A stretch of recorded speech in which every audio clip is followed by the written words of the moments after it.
Dans un petit village africain, vivait une jeune femme nommée Aïcha. Elle était belle, intelligente et ambitieuse. Depuis son enfance, elle avait été élevée dans l'idée que l'argent et le statut social étaient les clés du bonheur. Alors quand un jour, elle fut courtisée par un homme riche mais au physique peu attrayant, elle ne vit là qu'une occasion de réaliser ses rêves de luxe et d'opulence. Aïcha était consciente de sa beauté et de son charme, et elle les utilisait habilement pour attirer l'attention des hommes les plus fortunés de son village. Elle avait grandi dans un milieu où l'ambition était valorisée, où l'on enseignait que le confort matériel était le véritable objectif à atteindre dans la vie. Elle admirait les femmes de son entourage qui étaient parvenues à épouser des hommes riches, et elle rêvait secrètement de suivre le même chemin. Lorsque cet homme riche mais au physique peu attrayant se présenta à elle, elle ne vit pas seulement une opportunité de sécurité financière, mais aussi un moyen d'atteindre le statut social qu'elle convoitait tant.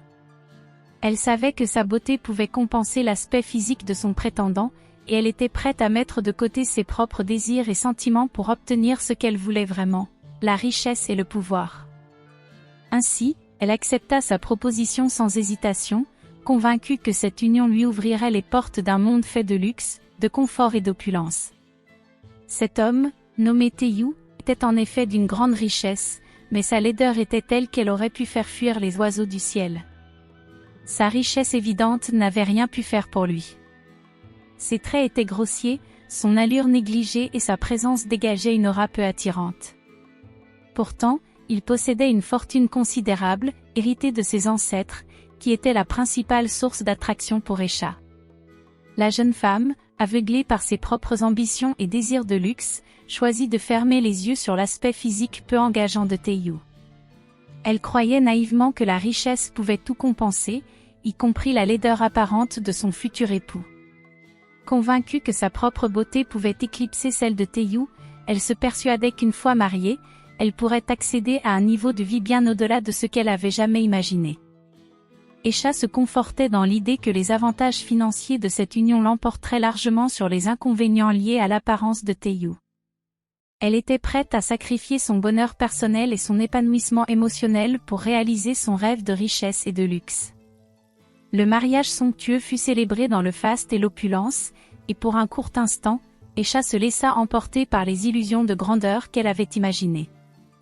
Elle se voyait déjà évoluer en reine dans les vastes salles du somptueux palais de Tayou, entourée de luxe et de serviteurs dévoués. Cependant, cette vision idéalisée se dissipa rapidement. Malgré tous les bijoux étincelants, les robes luxueuses et les fêtes somptueuses, Aïcha ne pouvait ignorer la réalité. Chaque jour passé aux côtés de Tayou lui rappelait douloureusement que l'argent ne pouvait masquer la laideur de son mari. Plus elle tentait de s'immerger dans cette vie de faste et d'opulence, plus elle se sentait de plus en plus mal à l'aise aux côtés de Tayou.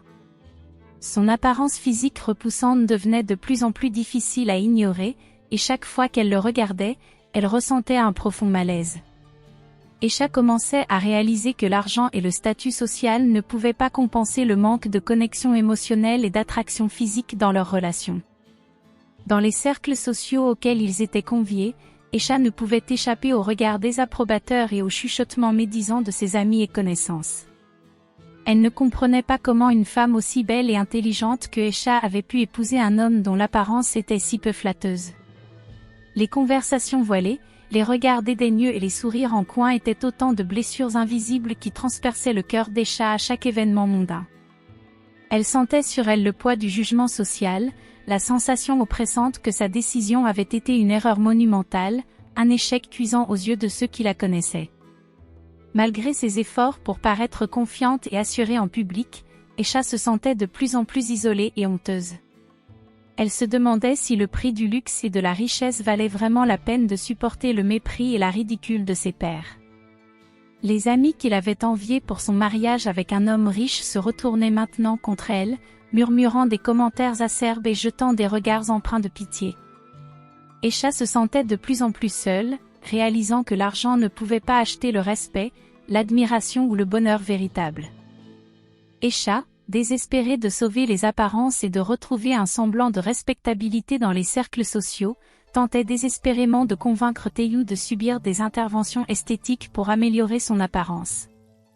Elle lui faisait part de ses inquiétudes quant à leur image publique, espérant qu'il comprendrait l'importance de donner une meilleure impression à leur entourage. Cependant, Taeyu restait inflexible. Il refusait catégoriquement de céder aux pressions sociales ou aux normes de beauté superficielles.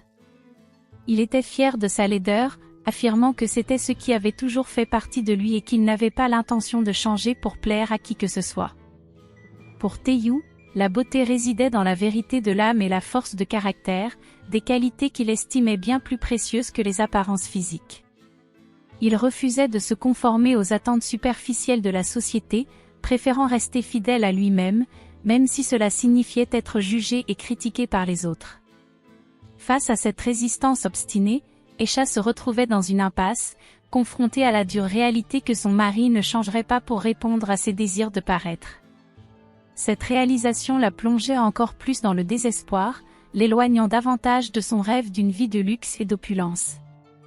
Aisha se retrouvait donc piégée entre sa quête de richesse et son désir de respectabilité sociale. Elle commença à regretter amèrement son mariage et à rêver d'une vie meilleure, loin de la laideur de Taeyu. Un jour, alors qu'Aisha se trouvait au bord du désespoir, déchirée entre son mariage malheureux et ses aspirations non réalisées, elle fit la rencontre inattendue d'un homme qui allait bouleverser son monde, Amir. Dès leur première rencontre, Aisha fut captivée par son charme irrésistible et sa beauté envoûtante. Amir était l'incarnation même de l'élégance et du raffinement. Non seulement il était aussi riche que Taeyu, mais sa présence charismatique et son apparence séduisante capturaient le cœur de toutes les femmes qui croisaient son chemin. Son regard profond semblait sonder les âmes, et son sourire charmeur avait le pouvoir de faire fondre même les cœurs les plus endurcis.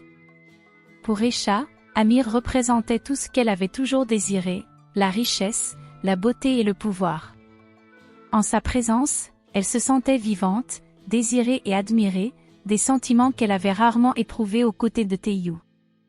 Cependant, cette nouvelle attraction mettait Aisha dans une position délicate. Déchirée entre son devoir envers Taeyu et ses propres désirs, elle se retrouvait confrontée à un choix difficile, rester fidèle à son mariage ou succomber à la tentation de suivre son cœur vers un avenir incertain mais prometteur avec Amir. Après de longues nuits de réflexion et de lutte intérieure, Aisha prit la décision audacieuse de divorcer de Taeyu pour poursuivre une nouvelle vie avec Amir. Dans son esprit, ce nouvel amour représentait une échappatoire tant attendue de la laideur et de l'insatisfaction de son mariage précédent. Le processus de divorce fut difficile et douloureux, rempli de querelles, de larmes et de récriminations. Cependant, Aisha restait déterminée à suivre son cœur, persuadée que le bonheur qu'elle recherchait se trouvait de l'autre côté de cette séparation. Malgré les regards désapprobateurs et les jugements de son entourage, elle restait convaincue que cette décision était la meilleure pour elle. En épousant Amir, Aisha se sentait revivre. Chaque instant passé à ses côtés était empreint de passion et de désir, une sensation qu'elle n'avait jamais ressentie avec Taeyu. Dans les bras d'Amir, Aisha croyait avoir enfin trouvé le bonheur qu'elle avait tant désiré. Elle était convaincue que sa décision de divorcer de Taeyu était la clé qui lui permettrait d'échapper à son passé douloureux et de s'élever vers un avenir rempli de promesses et de satisfaction. Le mariage avec Amir fut célébré dans l'euphorie et le bonheur, mais leur lune de miel fut de courte durée. 2 mois seulement après leur mariage, un terrible accident de voiture laissa Amir handicapé, avec un œil en moins. La nouvelle réalité dans laquelle Aisha se retrouvait la plongea dans un abîme de désespoir. Elle se sentait trahie par le destin, privée de la beauté et du bonheur qu'elle avait si ardemment recherché. Mais le choc le plus dévastateur était encore à venir lorsque, dans un acte de révélation brutale, elle découvrit l'existence d'un contrat que Amir avait fait signer avant leur mariage. Ce contrat, rédigé dans des termes juridiques stricts et impitoyables, liait désormais Aisha à Amir d'une manière qu'elle n'aurait jamais imaginée. En le lisant, elle réalisa avec horreur qu'elle s'était engagée à rester auprès de lui quelles que soient les circonstances, y compris en cas de handicap ou de maladie grave. Cette clause, qui semblait initialement être un geste de loyauté et d'amour, se révéla être un piège insidieux. Aisha se rendit compte qu'elle était désormais liée à cet homme qu'elle avait tant désiré, mais dont la beauté avait été effacée par un accident brutal. Elle se retrouvait confrontée à un choix déchirant, rester fidèle à son engagement et soutenir Amir dans son épreuve, ou chercher une issue pour échapper à ce lien oppressant et retrouver la liberté. Dans ce moment de désespoir et de confusion, Aïcha se rendit compte que le véritable défi n'était pas de faire face à la laideur physique de son mari, mais plutôt de surmonter les épreuves. Amir avait des gardes qui étaient chargés de surveiller Aïcha partout où elle allait, ceci dans le but de l'empêcher de s'enfuir. Elle était obligée de s'occuper d'Amir qui n'arrivait plus à rien faire de lui-même, elle le lavait, le nourrissait et nettoyait même ses selles. Chaque soir avant de s'endormir, Aïcha pleurait regrettant d'avoir abandonné Tayou qui était à présent marié avec l'une de ses amies qui l'avait encouragée à divorcer. Aïcha était à présent qu'une esclave condamnée à vivre pour Amir. Une fois de plus les habitants du village se moquèrent d'Aïcha en insinuant que son ancien mariage était bien mieux. Ainsi s'achève cette histoire. La morale de l'histoire est qu'il ne faut toujours pas se fier à ce que les autres disent de nos vies, il est important de faire ses choix et de pouvoir assumer sans regret. Si l'histoire vous a plu alors n'hésitez pas à aimer la vidéo et de la partager avec vos amis. Surtout n'oubliez pas de vous abonner à la chaîne et activer la cloche de notification pour plus d'histoires pareilles. Merci d'avoir regardé jusqu'à la fin.